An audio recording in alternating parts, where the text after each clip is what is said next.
उसकी आयु बढ़ती है, उसका वर्ण बढ़ता है, उसके सुख बढ़ते हैं और उसका बल बढ़ता है। भगवान, आप हमें बौद्ध धर्म में ईश्वरवाद के बारे में बताएं।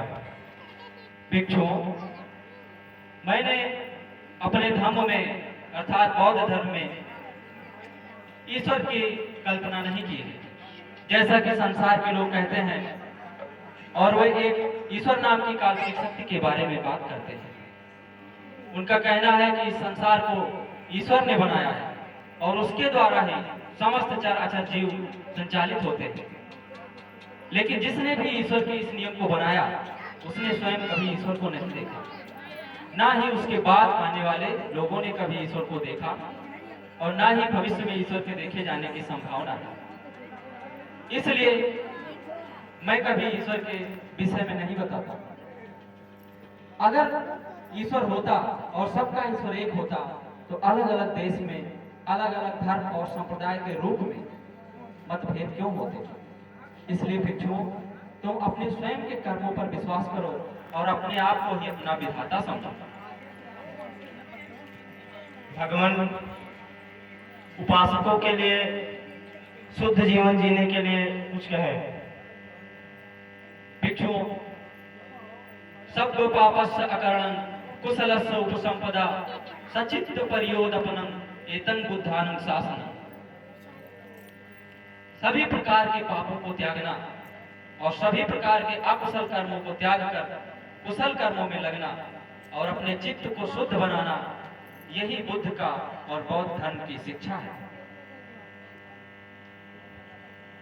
साथ ही भिक्षुओं, मैंने इस धर्म का प्रवर्तन किया है समस्त प्राणियों के मैत्री के लिए, कल्याण के लिए और सुख के लिए। तुम विचरण करो। चरत भिक्षवे चारिकम बहुजन हिताय बहुजन सुखाय लोक अनुकंपाय लोक कल्याणार्थ। इस प्रकार तुम विचलित होकर भिक्षा मांगकर भोजन ग्रहण करते हुए वन वन विचरण करो और समस्त संसार में धर्म का प्रचार करो। इसी प्रकार विचरण करते हुए हम लोग श्रावस्ती नगर के इस जेतवन में आए भी हैं। यह नगर अत्यंत विस्तृत है, यहाँ पर लोगों की आबादी है। यहाँ पर तुम धर्म का प्रचार करो। जी भगवान।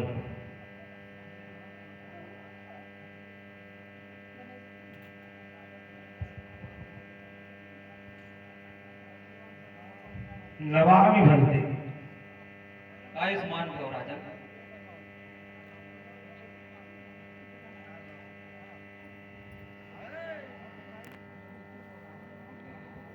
भगवान, ये कौशल नरेश महाराज प्रसन्नजीत हैं। कहिए राजन, यहाँ आपका आगमन कैसे हुआ? मुनिवर, मैंने आपके प्रति जो श्रद्धा है लोगों के मन में देखी है, यह देखकर मैं बहुत प्रभावित हूँ।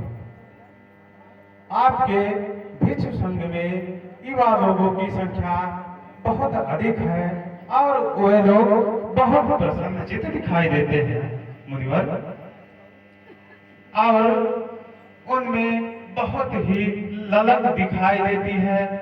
ऐसा हमने पहली बार देखा है।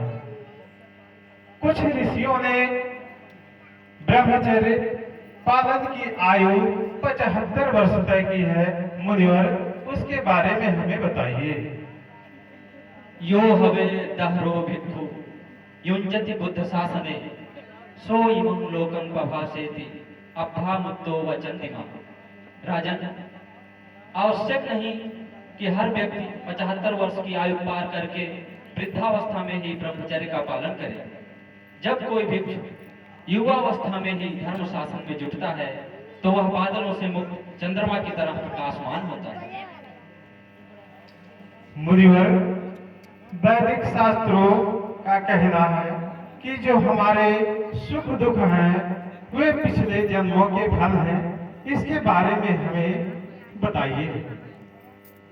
राजन, ऐसा नहीं है कि हमारे वर्तमान के सुख दुख सभी पिछले जन्म के कर्मों पर निर्भर करते हैं, क्योंकि अगर ऐसा ही होता तो गरीब आदमी कभी भी मेहनत करके अमीर बनने का प्रयास ना करता, और ना ही कोई अमीर मनुष्य कभी और ज्यादा धन कमाने की कोशिश करता, क्योंकि जो कुछ उसके पुराने जन्मों के कर्मों का फल है वो उसे वैसे ही मिलना चाहिए। इसलिए हे राजन, मैं यह बताता हूँ कि वर्तमान जन्म के कर्मों के फल भी हमारे उत्थान और पतन में सक्रिय होते हैं। इसीलिए राजन, मैं कर्मों पर विश्वास करता हूँ, उसका उपदेश देता हूँ और सीलों का उपदेश देता हूँ। मुनिवर, सिद्ध क्या होते हैं उसके बारे में हमें बताइए।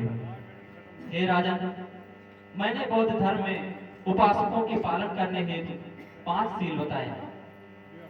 हमें कभी भी हिंसा नहीं करनी चाहिए, चोरी नहीं करनी चाहिए, व्यभिचार नहीं करना चाहिए, असत्य भाषण, चुगली और अपशब्द भाषण और अनर्गल प्रलाप नहीं करने चाहिए।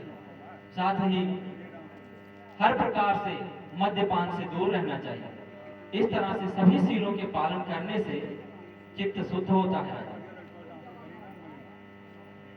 मुनिवर, आपके अमृत वचनों को सुनकर मैं बहुत प्रभावित हूँ। आज से मैं आपका बहुत बड़ा उपासक हूँ मुनिवर। आयुष्मान भव राजन। सब्बीतियो विभज्जन्तु सब रोगो विनश्यतु माते भवन्तु अंतरायो सुखी दीर्घायुको भव। हे राजन, अब हमारे भी नगर में भिक्षाटन का समय हो रहा है और हम लोग अब नगर में भिक्षाटन के लिए प्रस्थान करेंगे। जी मुनिवर। और आप लोग भी यथाउचित कार्य संपन्न करें।